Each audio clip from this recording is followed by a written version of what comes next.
Muito bom dia a todos. Cumprimento todos os colegas de mesa, em particular o Sr. Professor Vasco Gouveia e o Dr. Eduardo Caldeira, dois amigos que fizemos já jornadas no passado em conjunto e faremos no futuro, e desejo-vos a todos uma boa participação neste congresso. O tema que eu quero abordar é um pouco para além daquele que estava institucionalizado sobre a questão da participação do RASI nesta questão da segurança interna. E fazer aqui algumas afirmações, algumas interrogações. Não vos vou amassar com números, nem sequer vou apreciar os números, porque esses já foram apreciados em devido tempo, mas dizer-vos aqui algum contributo que quer eu pessoalmente, também enquanto docente de alguns cursos na área da segurança, mas também como presidente do OSCOT, e algumas interrogações e reflexões que fizemos internamente também na nossa organização. E dizer-vos, antes de mais, que nós consideramos que o RASI não é um fim em si mesmo, não é um objetivo, é um instrumento, e como instrumento tem a exata medida do valor de qualquer instrumento. Com o RASI há sempre uma tendência de se avaliar o estado da segurança em Portugal, e nós consideramos que ele, sendo um dos instrumentos que são fundamentais para essa avaliação, não é o único, e não é com ele que nós conseguimos detectar ou saber o estado da arte sobre a segurança do país. Uma vez que muita da criminalidade não está lá expressa, porque o RASI destina-se à criminalidade participada. A estrutura também adotada no RASI, para quem quer estudar estes fenómenos, por vezes não é muito fácil de observar, misturando sistematicamente a área do safety com o security e descrevendo um pouco aleatoriamente. Foram todos, portanto não estou a criticar nenhum modelo recente. Desde sempre houve uma introdução sistemática de um conjunto de áreas, designadamente a área da proteção e socorro, a questão dos fogos florestais, que aparece ali um pouco ao meio daquilo que é a atividade criminal, e nós gostávamos mais que houvesse um capítulo para a área do safety, um capítulo para a área do security, e as conclusões do safety e do security fossem devidamente expressas. Também se verifica que nem todos os crimes de investigação, algumas vezes de órgãos de polícia criminal especializados, têm um reflexo adequado nesse documento, e que com estas notas nós temos alguma dificuldade em perceber qual é o estado de segurança ou insegurança dos cidadãos eleitores. E aqui é que nós entendemos que o paradigma devia estar invertido.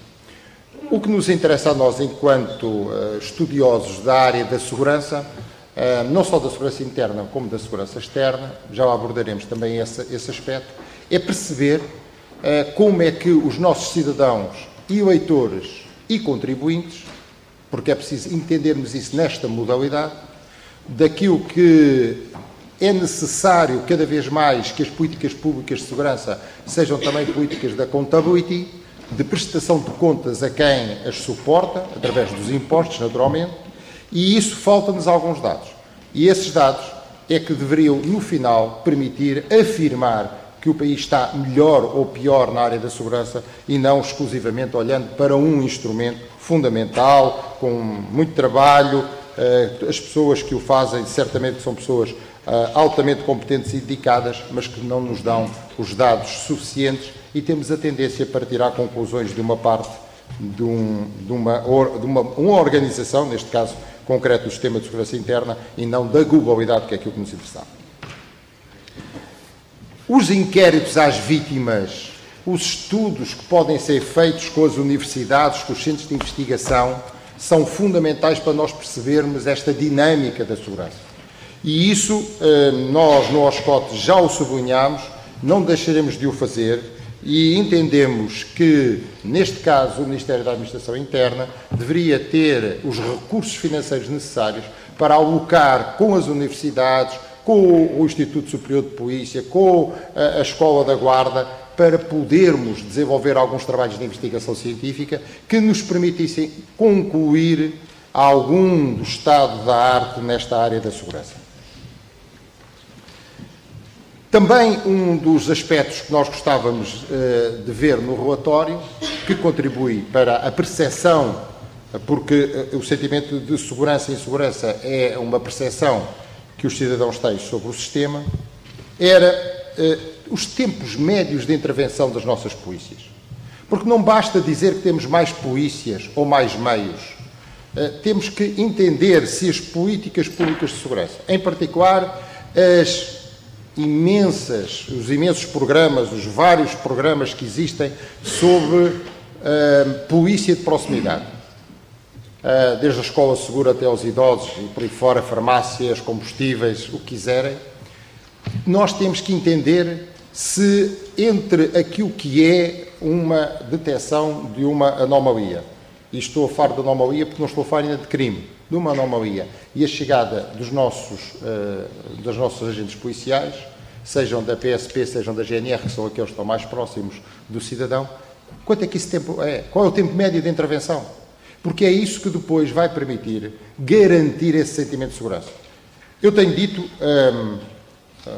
no caso concreto da cidade da Amadora, que, ao contrário do que muitas pessoas ou alguns políticos entendem, que ter um sistema de videovigilância pública que diminui a responsabilidade das entidades policiais e, se calhar, que justifica uma diminuição de efetivos. Eu digo, afirmo e reafirmo. Os sistemas de videovigilância criam nas nossas forças de segurança uma maior responsabilidade. Porque não é possível, em algum momento, estar-se a assistir para o ecrã à execução de um crime e não haver uma intervenção. Então o sistema de videovigilância tem que ser, para os políticos, uma corresponsabilidade de um reforço dos meios das nossas polícias. E que elas tenham a capacidade para atuar imediatamente. E não perseguir o criminoso, em sede de investigação criminal, mas prevenir o crime quando ele pode estar a ser executado.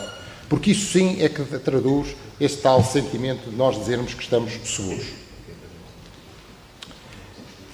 Sabemos que os meios que estão ao dispor do país não são infinitos.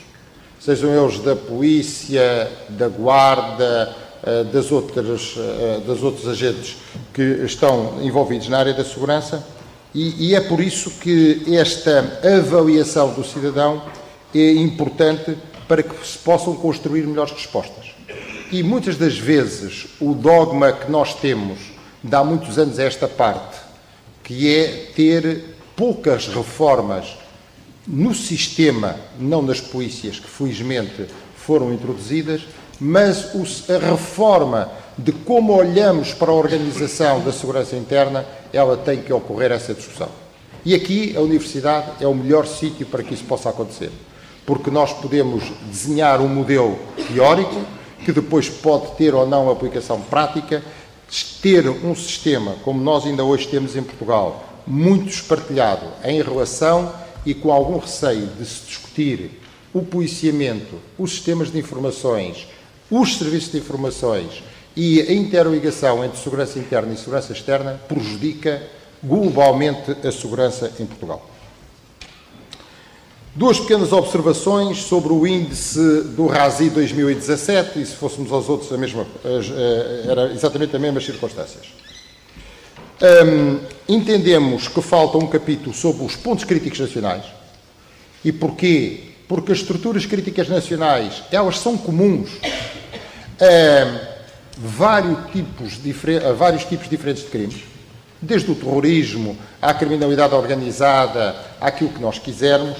Portanto, deveria haver uma preocupação por parte do sistema de segurança interna em dar conta publicamente do que é que se está a fazer sobre os pontos críticos nacionais. Recordemos, a título académico, que vamos aqui aos nossos vizinhos espanhóis e existe uma direção nacional para o estudo, para o acompanhamento, para a elaboração dos planos, para a prevenção do que são os pontos críticos nacionais, e aqui fala-se muito pouco sobre esta matéria. E uma outra circunstância que também gostaríamos de ver, que era um capítulo sobre as cyberameaças mais desenvolvido. E vou-vos deixar um desafio para um pensamento sobre esta situação. Portugal é um país pequeno que tem que enfrentar uma situação de ciberterrorismo, de cibercrime e de ciberguerra. Todos os custos inerentes à montagem destes centros são elevadíssimos. São elevadíssimos não só no aspecto do seu hardware e software, mas acima de tudo do seu capital humano. Penso que todos os países estão a desenvolver esta área como a nova ameaça deste século, deste milénio, se quisermos, que começa agora e que estamos neste desafio. Tudo aquilo que diz respeito ao web, a este mundo, a este novo mundo, que muitas das vezes nós temos dificuldades em dominar, basta, a título de exemplo, perceber que muito daquilo que o Daesh fez nos últimos anos tem a ver com a Darknet, tem a ver com o mundo web, e que hoje se fabricam armas através de um modelo transmitido na net e uma impressora das mais modernas que existem, e outras peças. Olhando para isto, nós gostaríamos de ver discutido o problema da cyberameaça e talvez fosse a altura de termos, por que não, um centro único de cyber-resposta onde pudessem estar presentes as Forças Armadas, as Forças de Segurança, os intelectuais, os académicos e também todos aqueles que precisam de utilizar esses centros para a prevenção e mais do que para a reação. Há países em que uma parte dos seus exércitos já são cyber-exércitos e esperemos que as nossas polícias no futuro sejam também cyber-polícias. Por último, dizer-vos que também gostaríamos de ver retocado um pouco o papel das Forças Armadas nas questões da segurança interna e esse papel das Forças Armadas nas questões de segurança interna tem muito a ver, olhando para alguns países da Europa que são nossos parceiros comunitários, não é difícil entender que as Forças Armadas não devem, em momento algum, substituir ou comandar as nossas polícias, mas podem ajudar em momentos de crise, podem ajudar em momentos de incerteza e, acima de tudo, se nós tivermos uma boa listagem, um bom planeamento sobre os pontos críticos nacionais, talvez fosse interessante partilhar a segurança desses pontos críticos com as Forças Armadas numa atitude mais passiva.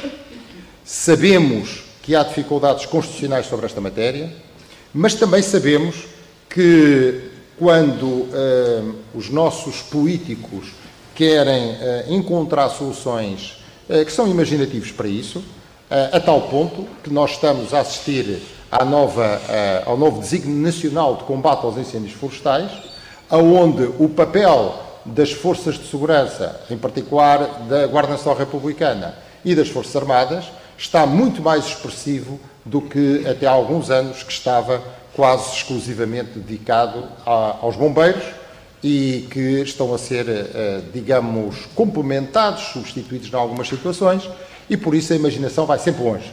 Podemos ter essa imaginação. Olhar para a segurança interna como um fim e não a segurança global, integrando todos aqueles que podem, de uma forma ou de outra, colaborar para garantir segurança às nossas populações e sermos um país seguro, de facto e de direito, é fundamental.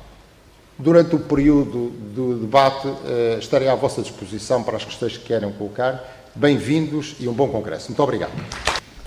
Sr. Professor Nelson Lourenço, muito obrigado. Ilustres companheiros de mesa. Em primeiro lugar, permitam-me que agradeça o gentil convite na pessoa do Sr. Professor Catedrático Jorge Bacelar Gouveia. Saúdo todos os presentes, minhas senhoras e meus senhores.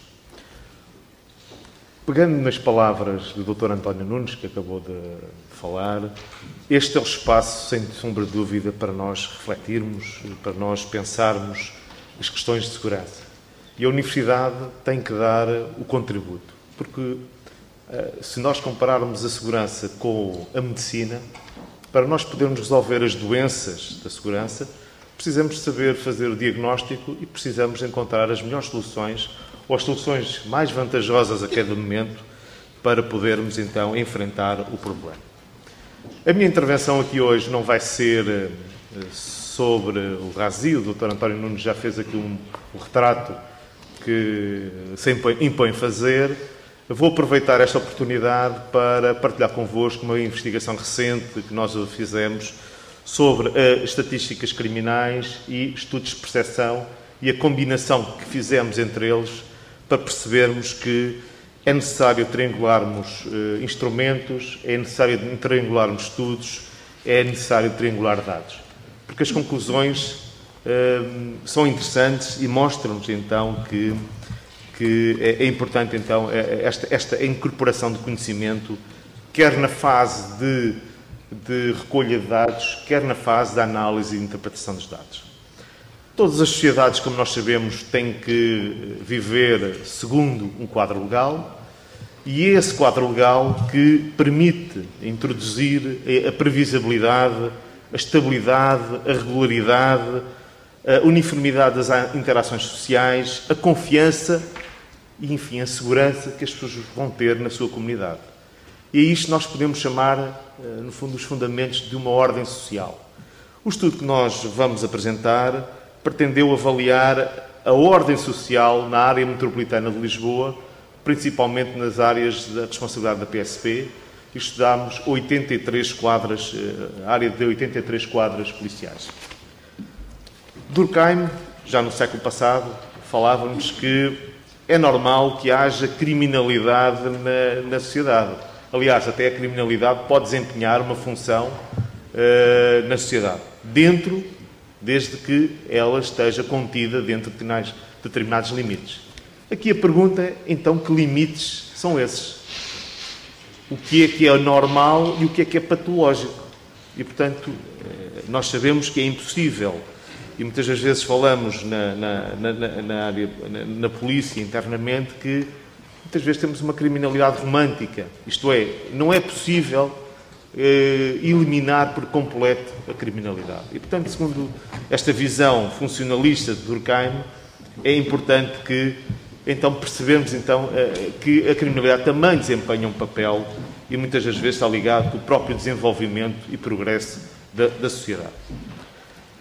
Se nós, em termos no quadro das políticas públicas de segurança e nas políticas públicas de justiça, se nós introduzirmos aqui o paradigma do modelo racional de tomada de decisão, naturalmente nós sabemos que estamos no âmbito de uma racionalidade limitada, é preciso então nós compreendermos e distinguirmos e definirmos os problemas, é preciso nós diagnosticarmos as causas desses problemas para depois comparar as soluções e finalmente optarmos a cada momento pela solução mais vantajosa. E, portanto, com este contexto, nós então decidimos verificar ou tentar compreender quais são ou como é que nós podemos identificar os sinais prodrómicos de uma desordem social.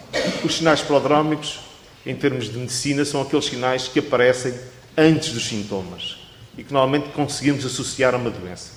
E, portanto, aqui a tónica é na antecipar a intervenção a partir da antecipação de um diagnóstico. O que nós quisemos também, em termos de objetivos, foi operacionalizar e testar um modelo diagnóstico, interpretar a dinâmica da relação estabelecida entre as autoridades policiais e a comunidade, compreender o impacto que a criminalidade manifesta tem na identificação dos níveis de ordem social, e aqui recordo aquilo que o Dr. António Nunes falou, que há sempre o problema dos crimes denunciados não representam o universo dos crimes realmente praticados, e, portanto, há sempre aqui este problema. Muitas das vezes também temos o problema dos critérios estatísticos que estão associados à produção da estatística criminal. E, por fim, nós quisemos também validar um conjunto de indicadores de tensão social na cidade ou na área metropolitana de Lisboa. Como todas as investigações, traçámos um quadro teórico, desenvolvemos um modelo diagnóstico e depois aplicámos o teste na área metropolitana de Lisboa. Em termos de conceitos, partimos das grandes teorias funcionalistas e de conflito social, conceitos como a ordem social, normalidade e modelos de confiança do público na polícia, bem como o modelo de desordem. O mapa foi o mapa que nos permitiu refletir um pouco para conseguirmos encontrar resposta ao nosso problema. Encontramos nos anos 80, alguns instrumentos dos anos 80, divulgados pelo Departamento de Justiça dos Estados Unidos da América, em relação a estudos que realizaram sobre os conflitos raciais dos anos 60 e 70, e eles prescrevem um conjunto de indicadores que as autoridades devem estar atentas para, então, aferir da normalidade ou da patologia da relação entre as autoridades e as comunidades.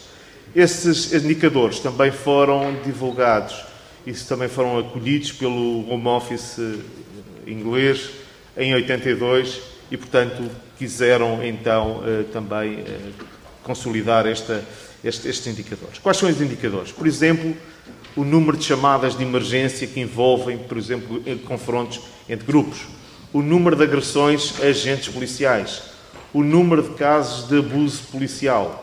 E, portanto, este conjunto de ocorrências, segundo a perspectiva destes departamentos americano e britânico, diriam que poderíamos aferir, então, que estamos perante uma doença, neste caso, de desordem social.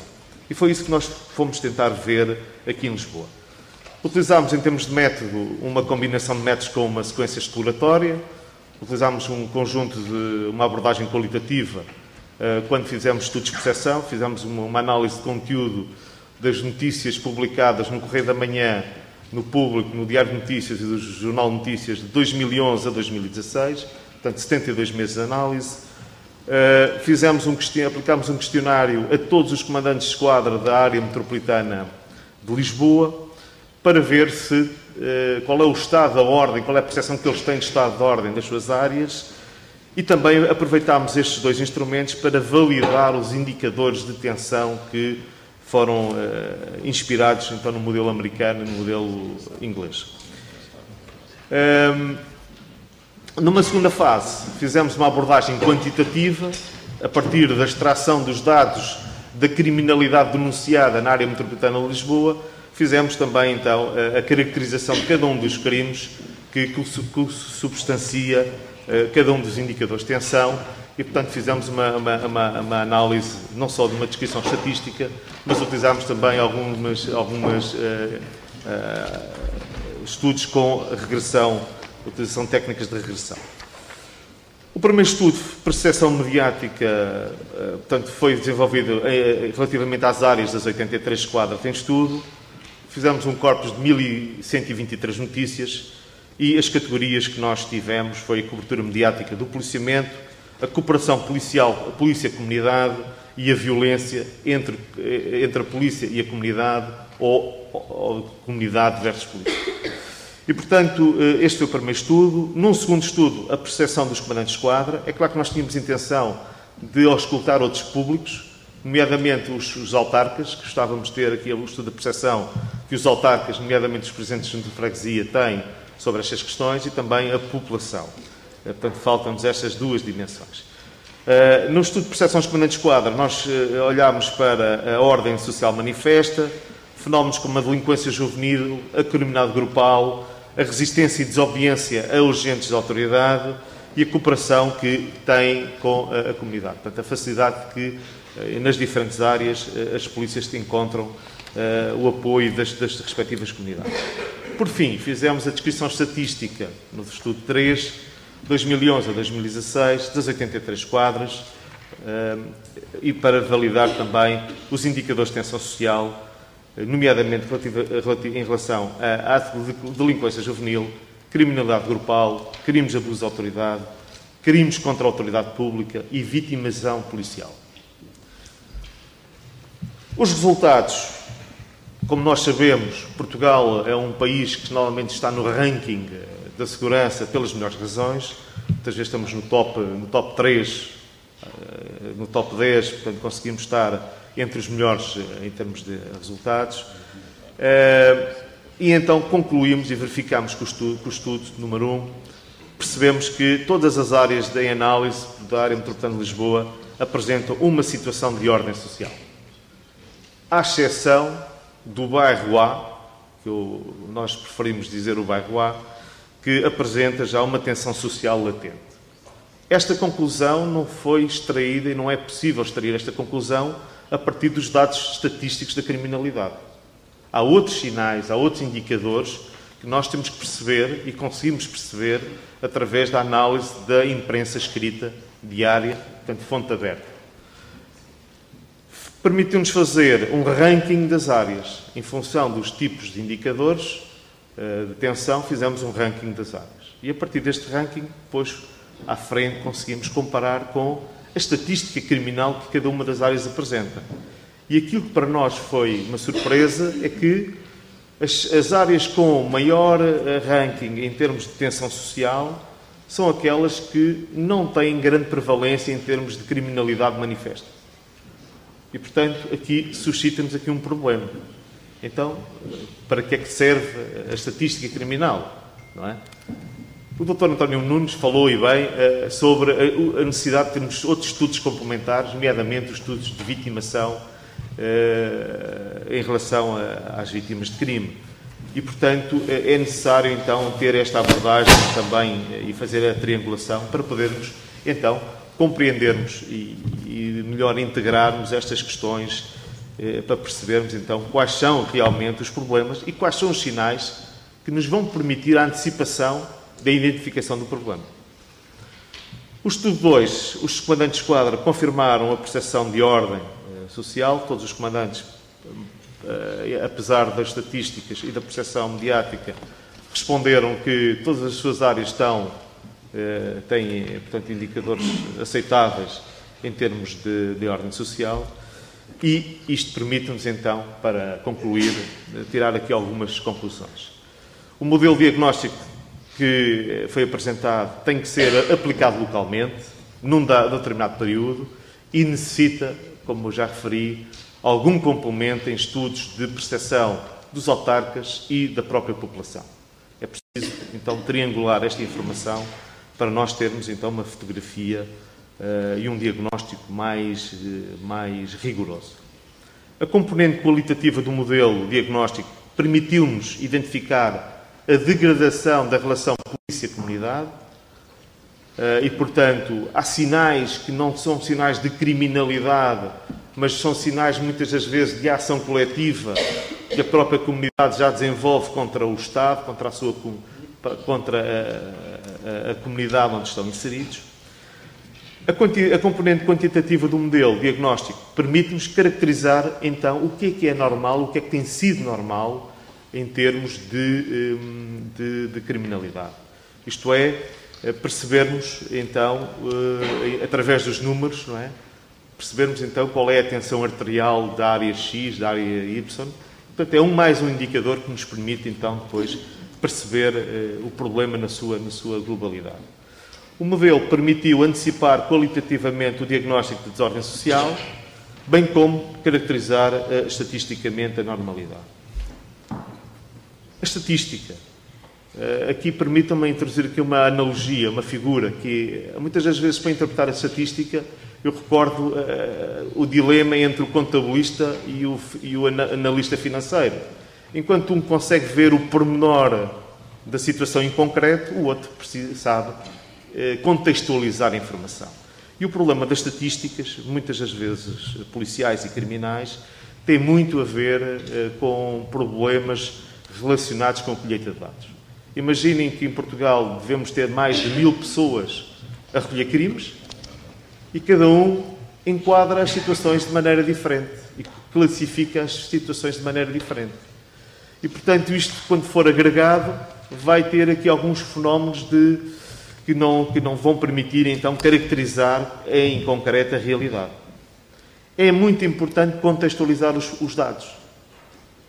Nós, nas polícias, temos algumas bases de dados e, muitas das vezes, essas bases de dados, se não forem o conhecimento não for trazido para a interpretação desses dados, corremos o risco de estar a criar cemitérios de informação.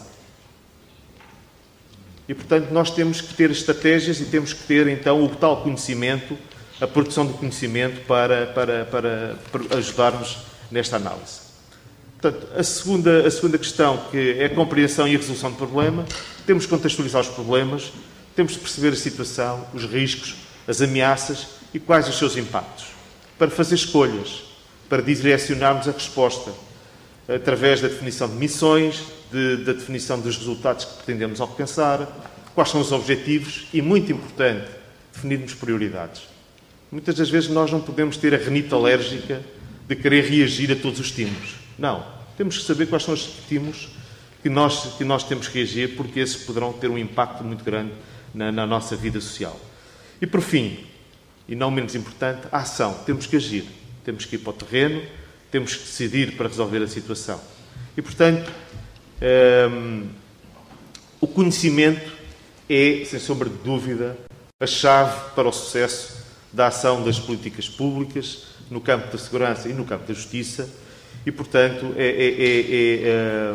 um modelo que já em alguns países começa a surgir, que é o Knowledge-Led Policing, portanto, o policiamento orientado pelo conhecimento. E, portanto, por que razão a segurança interna precisa, então, de modelos de diagnóstico? Para podermos repensar as políticas, para nós podermos saber quais são os problemas concretos e para podermos, então, ensaiar as respostas correspondentes. E só assim é que conseguimos não só controlar a situação da criminalidade e das percepções de segurança, mas também, mais importante, a questão da legitimidade da ação do Estado na manutenção da segurança. É preciso que as pessoas reconheçam que o Estado está a fazer o seu papel. E, segundo alguns estudos recentes, as pessoas veem o Estado como o guardião da ordem simbólica. E, portanto, é esse o papel que as pessoas querem do Estado.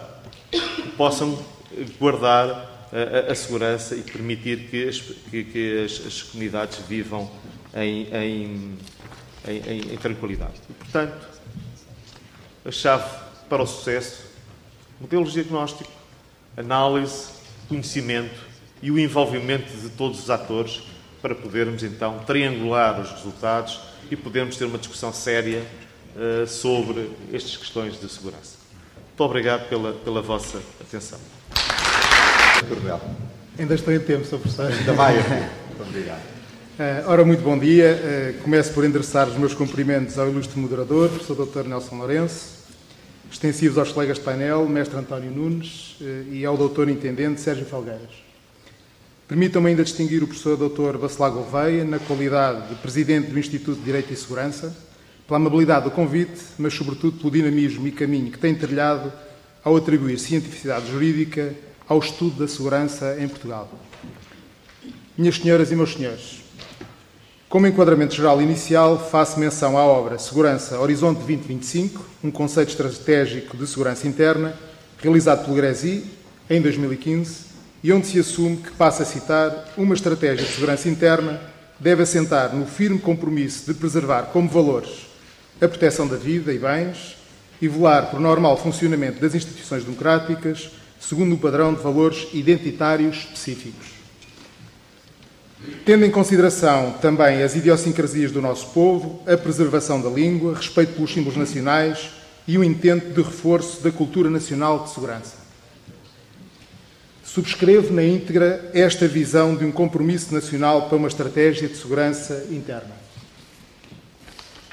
A este propósito, a Lei de Segurança Interna preconiza como órgãos do Sistema de Segurança Interna o Conselho Superior, o Secretário-Geral e o Gabinete de Coordenador de Segurança. Relevamos que a atual lei vem colocar como pedra angular de toda a arquitetura deste sistema, cuja dinâmica se pretende de geometria variável, precisamente a figura do Secretário-Geral.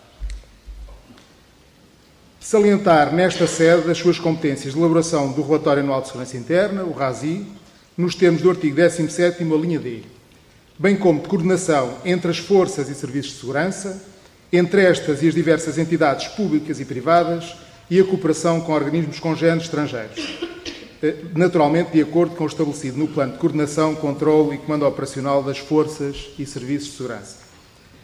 Complementarmente, particularizamos as competências do Gabinete de Coordenador de Segurança, que assiste o Secretário-Geral, entre o mais, procede à recolha, análise e divulgação dos elementos respeitantes aos crimes participados e de quaisquer outros elementos necessários à elaboração do relatório de segurança interna. O RASI é elaborado anualmente e submetido para apreciação na Assembleia da República até ao dia 31 de março, versando sobre a situação do país em matéria de segurança interna, bem como sobre a atividade das forças e dos serviços de segurança desenvolvida no ano anterior, numa interpretação baseada na análise de conteúdo dos contributos de 8 instituições, a saber, portanto, a GNR, a PSP, a PJ, o CEF, o SIS, o CIED, a Autoridade Marítima Nacional e a INAC, além da colaboração da Direção-Geral de Polícia de Justiça, Secretaria-Geral do MAI, a ANPC, a NSR, a ASAI, Direção-Geral dos Serviços Prisioneiros,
de caracterização macro, aproprio-me da qualificação de polícia integral advogada por alguns autores, isto é, de forças de segurança que desenvolvem simultaneamente a sua atividade de polícia administrativa, de ordem pública, de investigação criminal e de informações, para caracterizar então a GNR como uma força de segurança que, pela sua plasticidade, se encontra para além do integral. Isto é, para além das atividades anteriormente elencadas, desenvolve a sua missão nas áreas da defesa, da proteção e socorro e das honras de Estado, numa multidimensionalidade de eixo de atuação em torno das pessoas, das instituições democráticas, do território e dos movimentos.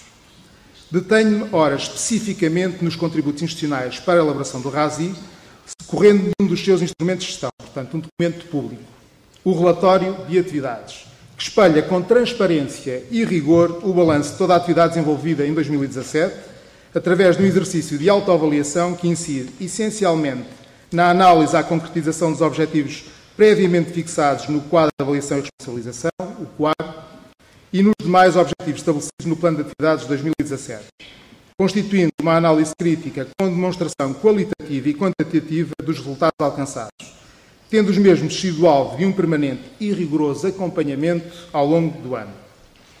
Assim, como podem visualizar no slide, os valores apresentados em percentagem da barra de Estado posicionam a atividade desenvolvida pela GNR no cômputo dos dados constantes do RASI 2017. Como dados gerais, a Guarda tem 23.118 efetivos, que correspondem a 51% do total dos efetivos das forças e dos serviços de segurança do RASI, de seguidamente assinalados. Tem à sua responsabilidade 94% do território nacional, detém 97% de competência rodoviária e tem a seu cargo 54% da população.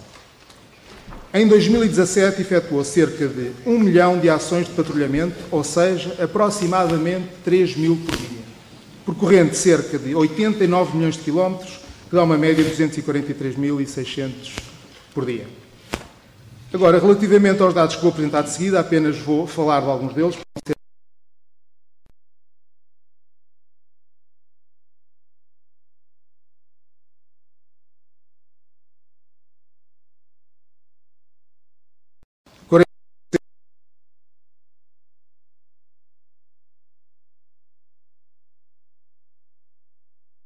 52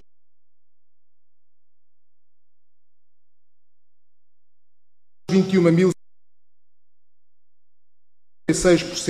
básico. Já no tocante especificamente à investigação criminal, foram apreendidos 1.026 veículos, 57% do RASI, recuperadas cerca de 3.000 viaturas, apreendidas 2.200 armas de fogo, representando 25% do RASI, apreendidos 205 kg de explosivos e também 36.000 munições. Foram apreendidos também 509 documentos de identificação e viagem. Já no âmbito da segurança rodoviária, foram fiscalizados cerca de 1.426.000 condutores, que dá uma média de 3.900 dia, sendo 54% do apurado para o RASI. Foram levantados cerca de 544.000 autos, 1.400 por dia, 50% do RASI. Foram efetuados 1.255.000 testes de álcool, tendo sido apurados 22.790 positivos, numa média diária de 3.400. Isto é, 64% dos dados constantes do RASI. No tocante ao controle de velocidade, portanto, foram controladas 7.784 viaturas, tendo sido registados 160.000 excessos, numa média diária de 21.300, representando 51% do RASI. Já no tocante à prevenção e fiscalização em ambiente escolar, foram realizadas 17.383 ações de sensibilização e proximidade, o que dá uma média de 48 por dia, sendo abrangidos 5.097 escolas e cerca de 652.000 alunos. Na prevenção e fiscalização relativa a vítimas vulneráveis, cada vez mais uma pedra de toque da Guarda e das Forças de Segurança em geral, a questão das vítimas vulneráveis, programas especiais de policiamento. Foram sinalizados 45.516 idosos e realizadas 3.426 ações de sensibilização e proximidade. Foram sinalizadas também 3.213 pessoas com deficiência e sensibilizados cerca de 13.000 crianças e jovens em questões relacionadas com a cidadania e não discriminação das pessoas portadoras de deficiência. E agora, puxando um bocadinho a brasa à minha sardinha, portanto, a Unidade de Segurança e Autoestrada, em complemento a esta vertente, foram ministradas sessões de hipoterapia a mais de 200 alunos portadores de deficiência, proporcionando-nos um contacto próximo com aquilo que são os cavalos da Guarda. Isto em termos de capacidade soberana desta missão, precisamente da Guarda. Na missão específica da proteção da natureza e ambiente, foram realizadas cerca de 200.000 ações de fiscalização, 548 por dia, representando 98% dos dados que foram carregados no RASI. Foram investigadas 17.590 ocorrências de incêndio, 81% daquilo que é o constante no RASI. Foram recebidas também, através da linha SOS Ambiente, uma linha dedicada que temos para a questão ambiental, 7.733 denúncias.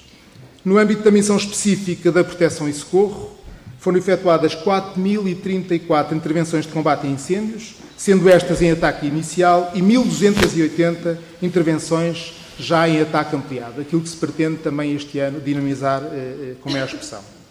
Especificamente no combate à segurança, no tocante à segurança privada e prevenção criminal, foram realizadas 6.986 ações de fiscalização à segurança privada, o que corresponde a 55% do constante no RASI. Na vigilância e controle costeiro, foram efetuadas 98.684 ações de vigilância, patrulhamento e interseção terrestre, 300 por dia, e foram monitorizados através do sistema de vigilância e controle costeiro, que também está residente na Guarda, 152.600 embarcações, o que dá uma média de 418 por dia. Já na atividade fiscal, tributária e aduaneira foram levantados 15.248 autos, de 100% daquilo que são os dados constantes do RASI, e como valor estimado de fraude e evasão fiscal, 259.282.000 euros. Corresponde também aos 100% do RASI. Na segurança e ordem pública foram patrulhados 31.317 eventos desportivos, 86 dias, 59% do RASI. Foram objeto de medidas especiais de proteção e segurança, isto é, festividades diversas, por exemplo, 405.721 eventos, o que dá uma média diária de 1.112, 99% daquilo que foi carregado para o RASI. Foram assinalados também, infelizmente, 7 incidentes tático-policiais, a que corresponde a 88% do RASI. Na colaboração diária que mantemos com as autoridades judiciárias, diária permanente, foram efetuadas 2.595 mandados de captura e detenção,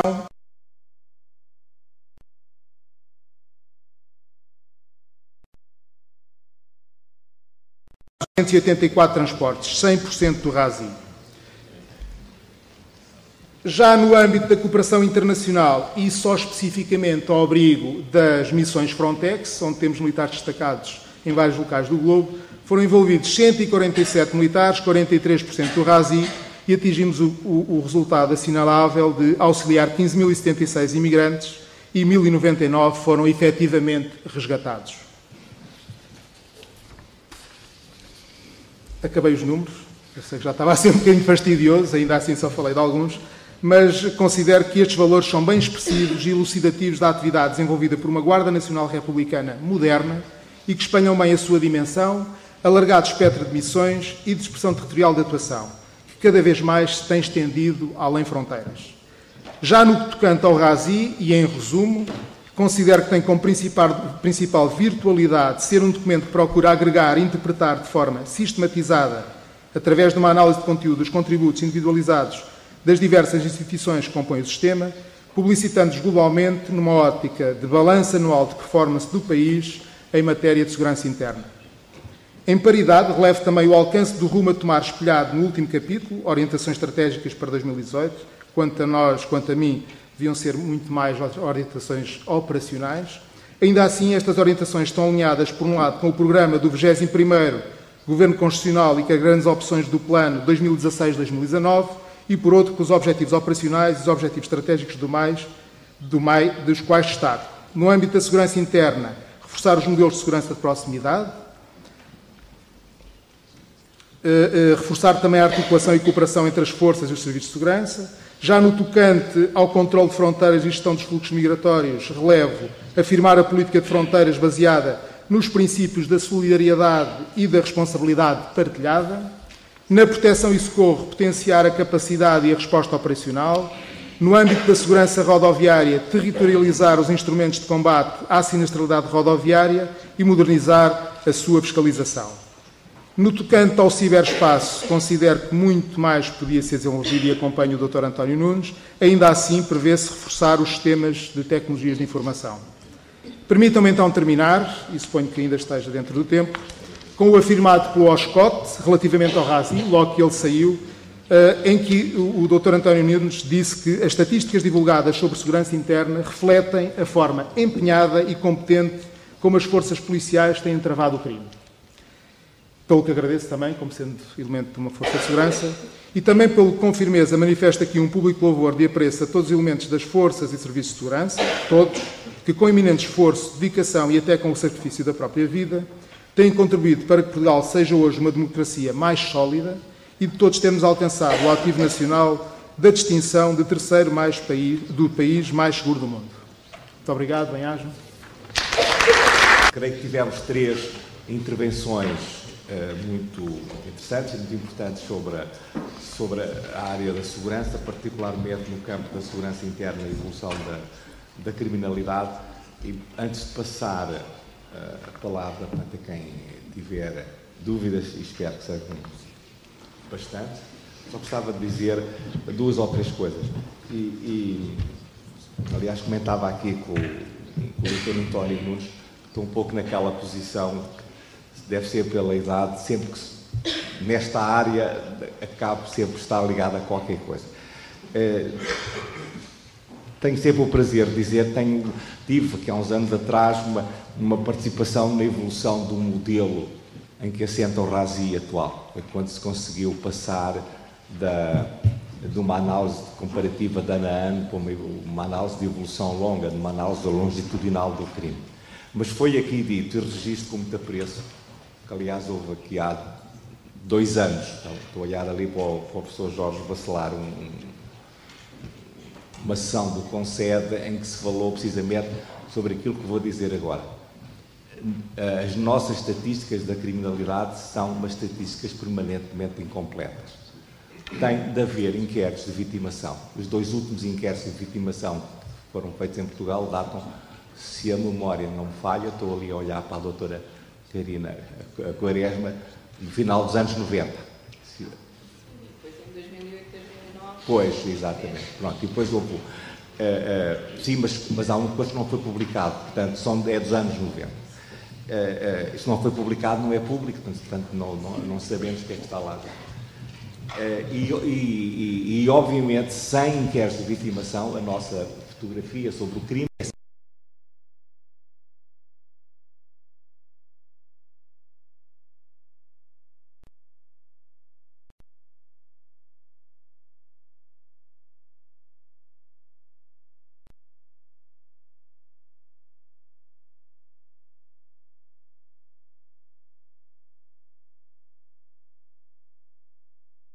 é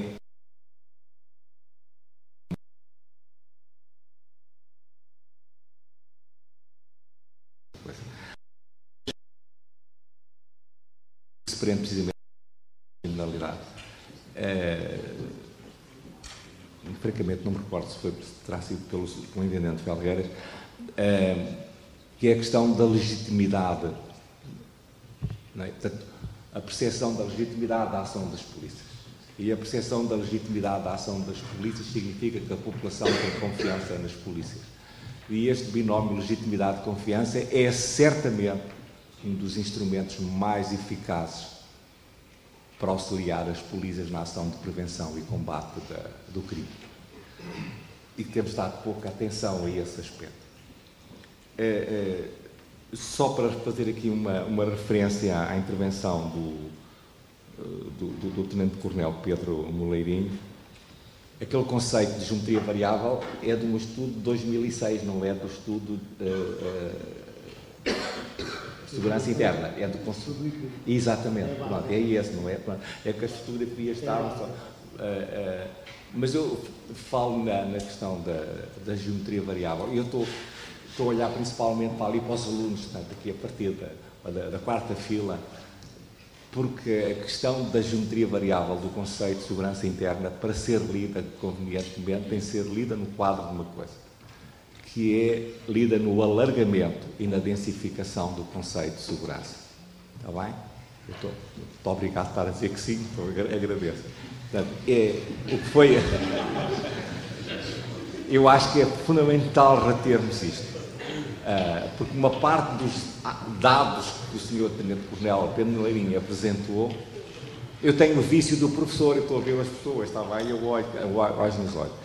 Uma parte importante dos dados que o professor Pedro, o Tenente-Coronel Pedro Moleirinho apresentou, e o professor também, porque ele também dá aulas no IUM, referem-se precisamente a este alargamento. Quando eu falo em questões da segurança alimentar, quando falo das questões do ambiente, tudo isto só é compreensível no quadro deste alargamento, e para quem vai fazer a ação de segurança das populações tem de ter presente esta ideia alargada da segurança.